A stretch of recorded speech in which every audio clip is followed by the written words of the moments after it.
नमस्कार, स्वागत है आपका कमोडिटी राउंडअप में। मैं हूं मनीषा गुप्ता। आज बात करेंगे कच्चे तेल में, जहां पर पिछले एक हफ्ते में 7% का इजाफा हम देख चुके हैं और 90 के बहुत करीब अब यहां पर ब्रेंट में कारोबार है। साथ ही बात करेंगे सोने चांदी भी, यहां पर कुछ गिरावट देखने को मिली है। यूएस जॉब्स डेटा और डॉलर इंडेक्स को तो सोना चांदी रिएक्ट कर ही रहे हैं, लेकिन करंट लेवल्स पे क्योंकि त्योहारी यहां पर सीजन शुरू हो चुका है, क्या आपको बाइंग के मौके मिलेंगे, इस पर करेंगे बातचीत। साथ ही बात करेंगे कॉटन की, जहां पर एमएसपी के ऊपर अब इसके भाव चलते हुए नजर आ रहे हैं। क्या है फंडामेंटल्स, कहां जा सकते हैं प्राइसेस, इस पर करेंगे चर्चा। हमारे साथ जुड़े हैं मोतीलाल ओसवाल के किशोर नाने, प्रो इंटेलीट्रेड सर्विसेज के दिनेश सोमानी और बीएसएल लिमिटेड के एमडी निवेदन चूरीवाल। लेकिन सबसे पहले यहां पर कच्चे तेल पर चर्चा कर लेते हैं। भावों में अच्छी खासी तेजी देखने को मिली है और पिछले 2 महीने की अगर बात की जाए तो chart trend on the higher side है। किशोर, कैसे देखते हैं current prices? 89.5 almost early Asia में यहां पर ट्रेड हो रहा था, करंट लेवल से क्या करने की राय है?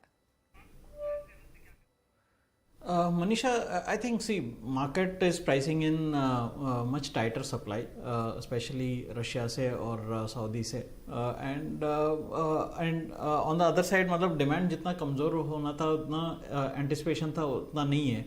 सो मार्केट इसका सीवियर बैकवर्डेशन में है, ऑलमोस्ट 10% के आसपास बैकवर्डेशन है, तो शोइंग फिजिकल मार्केट टाइटनेस है, तो इसमें तेज़ी बरकरार रहना चाहिए।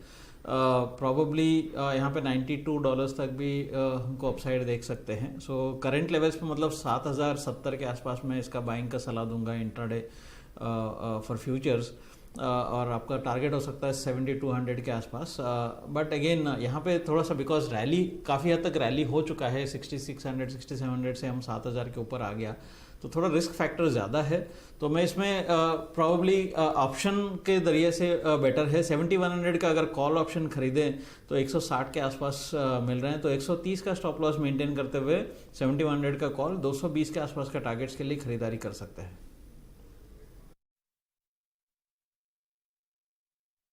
तो खरीदारी की ही सलाह है, बायस पॉजिटिव है। इनफैक्ट कल भी हम चर्चा कर रहे थे तो क्लियरली जो व्यू मिला था वो यही कि $100 के ऊपर ब्रेंट के प्राइसेस निकलेंगे और सस्टेन होंगे और तेजी का ही ट्रेंड बना रहेगा।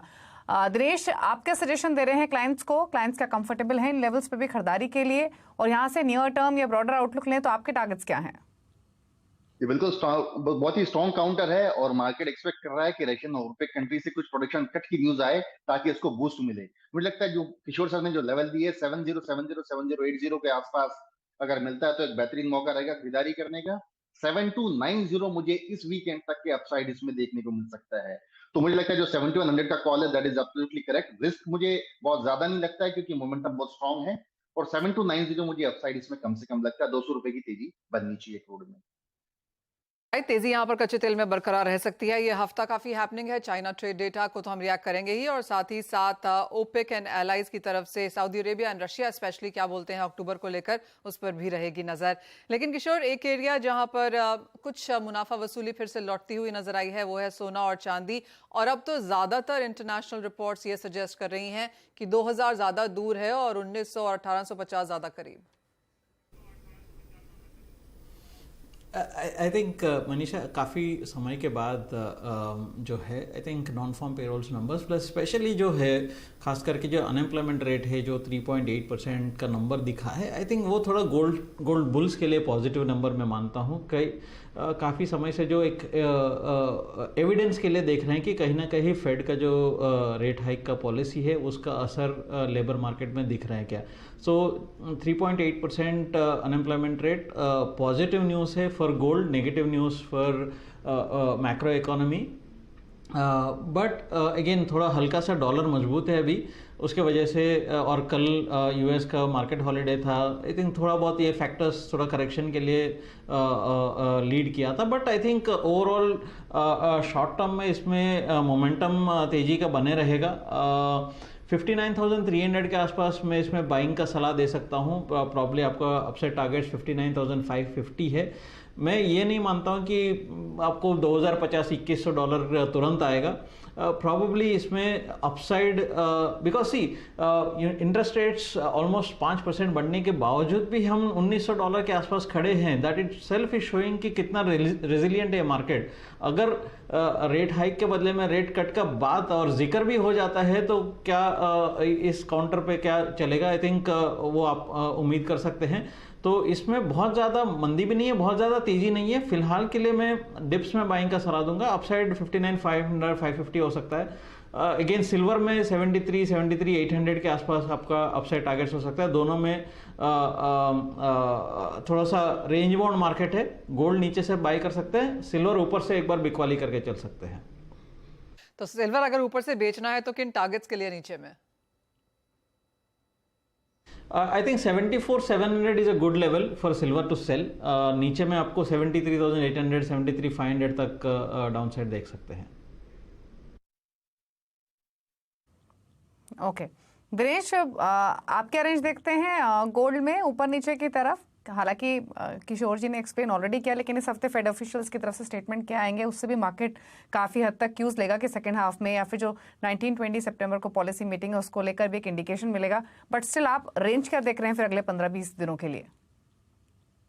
गोल्ड तो मुझे मैम बहुत ज्यादा रेंज बाउंड ही लगता है। मुझे लगता है कि 59,200 59,650 ये मुझे रेंज में ही दायरे में खेलता दिखता है। मुझे बहुत ज्यादा अपसाइड या डाउन साइड इसमें नजर नहीं आता है।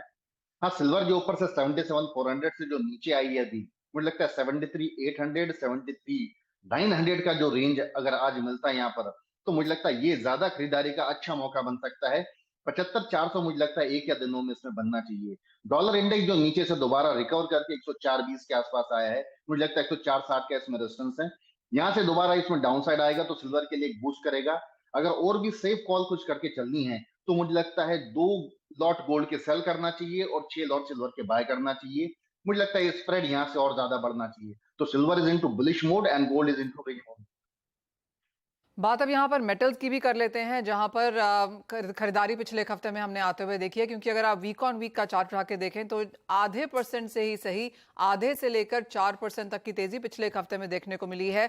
आउट परफॉर्मेंस यहाँ पर लेड की तरफ से है, लेकिन कॉपर, एल्यूमिनियम, जिंक सभी में यहाँ पर पॉजिटिव पॉइंट्स। किशोर, कितना क्रेडिट इसको चाइना नंबर्स, चाइना डेटा को देंगे और एक्सपेक्टेशंस की बेहतर स्टिमुलस मेजर्स आगे भी निकल के आएंगे, and overall on ground demand कैसी देखते हैं?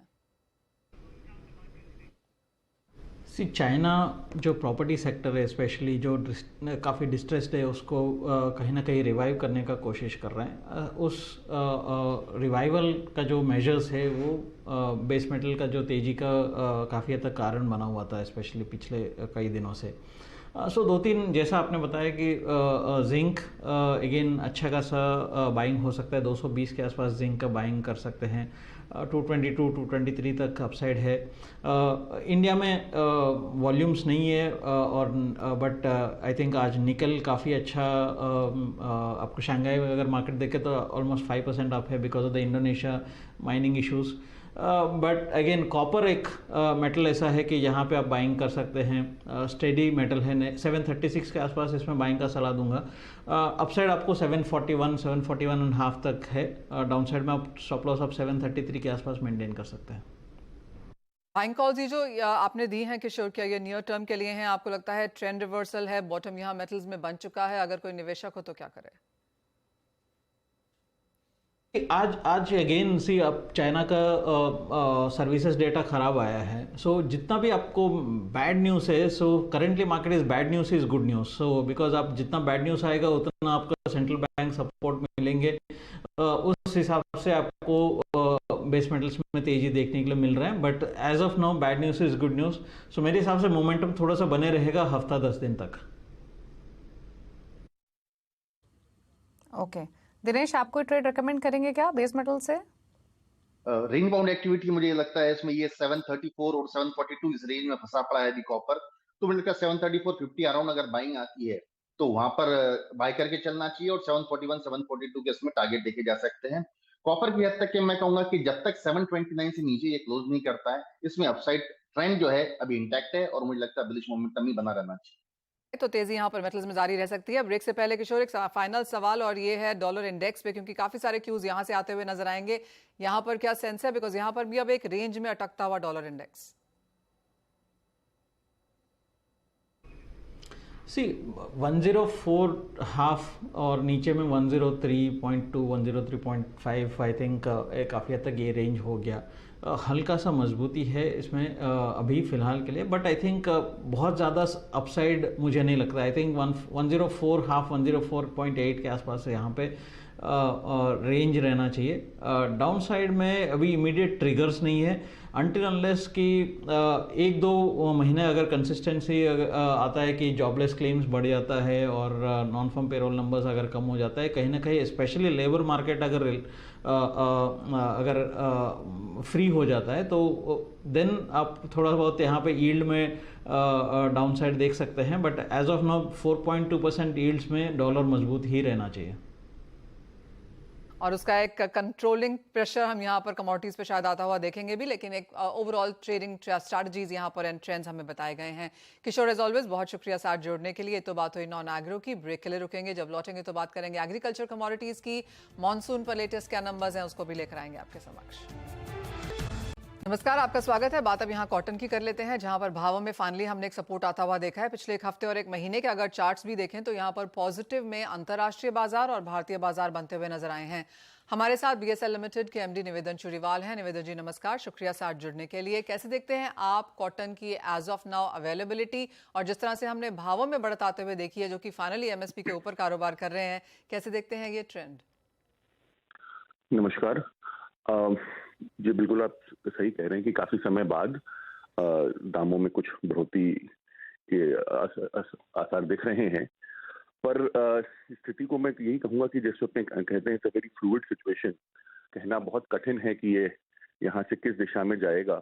और अगले जो कुछ सप्ताह हैं ये काफी निर्णायक होंगे, क्योंकि नई फसल का समय है, नई फसल इस समय आएगी, तो इसके बाद फसल की सप्लाई कैसे आती है और बाजारों से डिमांड कैसे आती है, इन दोनों निर्णायक फैक्टर्स के ऊपर ये डिपेंड करेगा कि रॉ कॉटन के दाम कहाँ जाते हैं और उसके साथ यार्न के दाम कहाँ जाते हैं, क्योंकि ये पूरी चेन है, सप्लाई से लेकर यार्न के प्राइसेस, और यार्न के प्राइसेस निर्भर करते हैं डिमांड के ऊपर।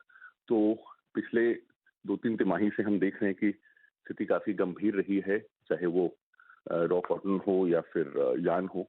बट हम सब उम्मीद में है कि अक्टूबर से स्थिति बदलेगी, तो अगले कुछ सप्ताह काफी निर्णायक साबित होंगे। निवेदन जी, यार्न मार्जिन्स फिलहाल किस तरीके से हैं, और जब आपने डिमांड की बात की ही है तो टेक्सटाइल इंडस्ट्री से कॉटन की डिमांड कैसी है? देखिए, इसको मैं 2 भाग में विभाजित करूंगा, short run and long run. Long run में जैसा कि मैंने पहले भी आपके चैनल पे कहा है, भारतीय टेक्सटाइल के भविष्य को लेके मैं काफी पॉजिटिव हूँ, काफी बुलिश हूँ, क्योंकि लॉन्ग रन में भारत जो है विश्व के सबसे बड़े टेक्सटाइल सप्लायर्स के रूप में उभरता आ रहा है, और China plus one strategy plus other factors के कारण निश्चित रूप से भारत की जो टेक्सटाइल का भविष्य है, चाहे वो यार्न हो या फैब्रिक हो, काफी उज्जवल है। शॉर्ट रन में बिल्कुल पिछले 2-3 तिमाही से काफी समस्या रही है, और अभी भी वो समस्या बनी हुई, डिमांड में कोई बहुत विशेष सुधार नहीं है। कुछ हम हल्की कुछ सुधार की किरणें देख रही हैं, जिसके कारण हमें लग रहा है कि शायद अक्टूबर नवंबर से सुधार हो। पिछले 6 महीने से यार्न के मार्जिन अंडर बहुत प्रेशर रहे हैं, मार्जिन बहुत खराब रहे हैं, पर यहाँ से 1-2% के हम सुधार देख रहे हैं, और ये लग रहा है कि अब मंथ ऑन मंथ सुधार मार्जिन में अब रहना चाहिए, और Q3 Q4 के जो परिणाम आएंगे वो Q1 Q2 के तुलना में स्पिनर्स के लिए शायद बेहतर हो। हालांकि Nivedan ji, it's too early to comment, but जिस तरीके से आपने भी कहा कि एक्सपेक्टेशंस हैं कि डिमांड यहाँ से slightly month on month basis पे सुधरेगी, मार्जिन भी सुधरेगी, कुछ अंदाजा आप दे सकते हैं जो शुरुआती किरणें आपको दिखनी है उसके बेसिस पे क्या एक्सपेक्टेशंस है, कितना सुधार, कितना परसेंटेज टर्म्स में इंप्रूवमेंट स्लोली एंड ग्रेजुअली आप देख रहे हैं? अभी तो जैसा मैंने कहा कि लास्ट कुछ मंथ्स के जो मार्जिन थे उसमें 1-2% का ही सुधार हम देख रहे हैं। कॉटन के margin I think EBITDA margin were under 10%, तो अब लग रहा है कि यहाँ से कुछ सुधार होने चाहिए, और जैसा मैंने कहा 1-2% ही है, 12-13% के औसत रहती है कि कम से कम उतना तो आना ही चाहिए स्पिनिंग इंडस्ट्री में, जो कि पिछले 6 महीने से उससे काफी कम आ रहा है। और अभी के सुधार के आधार पे हम ये कह सकते हैं कि शायद 12-13% के औसत आने लगे अक्टूबर से, बट अगेन ये सब अनुमान है और परिस्थिति यहाँ रोज बदलती है। 2 दिन से दामों में सुधार है, हो सकता है कल विपरीत हो जाए, हो सकता है और सुधार हो जाए। जी, ये पूर्णतः निवेदन जी, अनुमान है ये। अगर फसल की भी बात करें तो 15 सितंबर से हम देखते हैं मिड सितंबर एंड सितंबर से कुछ बहुत फसल आनी शुरू हो जाती है। आपको लगता है तब भी भाव एमएसपी के ऊपर बरकरार रहेंगे? लगता है अभी की ओके। परिस्थिति में लग रहा है कि ओके। एमएसपी के ऊपर रहने चाहिए और कुछ ऊपर भी शायद जाए। ओके, ठीक है। निवेदन जी, बहुत शुक्रिया साथ जुड़ने के लिए। तो वो कॉटन की स्थिति है फिलहाल, यार्न मार्जिन थोड़ी सी इंप्रूवमेंट की एक्सपेक्टेशन है, टेक्सटाइल डिमांड बेहतर होने की भी उम्मीद बता रहे हैं निवेदन जी, और यहाँ से एमएसपी के ऊपर जो प्राइसेस हैं यहाँ पर सिचुएटेड भी रह सकते हैं। ऑन चार्ट्स दिनेश जी, कैसे लगते हैं प्राइसेस? जी बिल्कुल, कॉटन नीचे के लेवल से रिकवरी करके आया है 1540-50 के लेवल से अभी 1600 के आसपास। एनसीडीएक्स का कपास वायदा जो चल रहा है, मुझे लगता है 1590 के आसपास एक बार खरीदारी करने का मौका मिलेगा। सेम कंसर्न है, चार्ट थोड़ा बहुत बुलिश है जरूर, लेकिन फंडामेंटली बहुत ज्यादा स्ट्रांग है, क्योंकि यहाँ भी ये सोइंग एरिया है, यहाँ पर बरसातें बहुत कम हुई हैं, और ये एक मुख्य कारण है कि सारी एग्री कमोडिटीज में एक ब्रॉड बेस रैली बनकर आई है। मुझे लगता है 1630-1635 के आसपास का इसमें अपसाइड पोटेंशियल आने वाले समय में देखा जा सकता है। ओके, चलिए, तो ये बात हुई कॉटन के, जहां पर प्राइसेस ऊपर की तरफ ही रहेंगे, यही एक्सपेक्टेशंस हैं। हालांकि अगले 15 सेशंस काफी इंपॉर्टेंट रहेंगे अराइवल्स के हिसाब से भी और प्राइसेस के आउटलुक के हिसाब से भी। लेकिन आगे बढ़ेंगे, कुछ और स्ट्रैटेजीज पर करते हैं फोकस। और दिनेश, क्या व्यू आपका रहेगा ग्वार पैक पर, जहां पर पिछले कुछ सेशंस में थोड़ी सॉफ्ट ट्रेड के बाद एक रिकवरी हम देख रहे हैं? क्या सजेशंस इन स्तरों से? जी बिल्कुल, लास्ट वीक में हमने देखा कि इसमें रेंज बाउंड एक्टिविटी चल रही थी। अगर मैं ग्वार गम की बात करूं तो नीचे में 12500, ऊपर में 13500, एक बड़ा रेंज का दायरा इसमें ट्रेड हो रहा था। लेकिन ये आशंका जताई जा रही थी कि 6 या 7 तारीख को कुछ बरसातें हो सकती, जो कि नहीं हुई है। तो मुझे लगता है मोमेंटम इसमें बिल्कुल स्ट्रॉन्ग बरकरार रहेगा। और ये मैं कहूंगा कि अगर 13500 के ऊपर अक्टूबर कॉन्ट्रैक्ट का गम क्लोज करता है, तो ये 15200 तक बहुत जल्द और तुरंत देखने मिल सकता है। तो बुलिश मोमेंटम बहुत ही स्ट्रॉन्ग है। मुझे नहीं लगता 12800 के नीचे भी जाने की संभावना है इसमें। तो ये तो बात हुई ग्वार सीड ग्वार गम की, जहां पर तेजी बरकरार है और खरीदार भी अच्छे खासे हैं। ओपन इंटरेस्ट हमने यहां पर बढ़ता हुआ देखा है और उससे प्राइसेस को और भी सपोर्ट है। लेकिन दिनेश जी, कैसे देखते हैं आप मसालों के गर्म बाजार को अब यहां पर? क्योंकि यहां पर कुछ मुनाफा वसूली जरूर आई थी और उसके बाद निचले स्तरों से फिर से खरीदारी है। रोजाना हम देखते हैं मौसम की तकरार, क्या होगा क्या नहीं, और उसकी स्पेकुलेशन में अभी भी यहां पर खरीदारी जायज है। हल्दी का तो मैंने पहले भी कहा कि हल्दी जी। की रैली एक one of the first rally almost done. मुझे लगता है कि 16000 की हल्दी अभी चलना थोड़ा सा मुश्किल रहेगा, और 14400-500 की इसमें घटना भी मुश्किल रहेगा। एक महीना करीब करीब मुझे लगता है इसमें रेंज बाउंड एक्टिविटी रहेगी, क्योंकि स्पॉट नीचे और फ्यूचर काफी ऊपर है। तो हल्दी एक रेंज बाउंड एक्टिविटी रहेगी, और मुझे लगता है कि धनिया जो 7000 के आसपास का वायदा, ये लेने में थोड़ी सी वैल्यू फॉर बाइंग बनेगा यहाँ पर। और अपसाइड मुझे लगता है 70 to 50 बन सकता है। पर जैसे मैं हमेशा ही कहता हूँ कि सबसे स्ट्रॉन्ग और फंडामेंटली फिट मुझे कोई काउंटर लगता है, वो जीरा लगता है। 4 से 5 महीना समय अभी और भी बाकी है, माल के अराइवल्स बिल्कुल कम है, और मुझे लगता है अभी सामने डोमेस्टिक डिमांड इसमें बिल्कुल निकल कर आएगी। तो 61-250 मुझे लगता है अक्टूबर कॉन्ट्रैक्ट अगर जीरा मिलता है, तो आने वाले समय में इसमें 64,000 का लेवल बिल्कुल देखा जा सकता है। ऑल टाइम न्यू हाई मुझे लगता है हम जल्द से जल्द देखने मिल सकता है। तो जीरा सबसे स्ट्रॉन्ग लगता है। राइट। जीरा, आपने जैसे कहा 4-5 महीने तक काफी स्ट्रांग है, और अगर कोई लॉन्ग टर्म यहाँ पर देखना चाहे इनके भावों को दिनेश जी, तो क्या लगता है चार्ट्स पे कितना ऊपर और जा सकता है यहाँ से? कि आपने ऑल टाइम हाईज बना चुका है, और 4-5 महीने के बाद जब फसल आएगी तो कितनी करेक्शन भी उस टाइम पे देखने को मिल पाएगी? जी बिल्कुल, मुझे लगता है 61 के आसपास अगर मिलता तो मिनिमम फर्स्ट टारगेट मुझे लगता है कि 687, मतलब 68,700 इसका फर्स्ट टारगेट बनना चाहिए। कम से कम ये इसको लेवल छूना चाहिए। अगर वहां से ऊपर और क्लोज करता है, there could be future levels as well, but मुझे लगता है ये टारगेट ये एक महीने के अंदर तुरंत आता मुझे नजर आता है। तो 68,700 का लेवल है अपसाइड।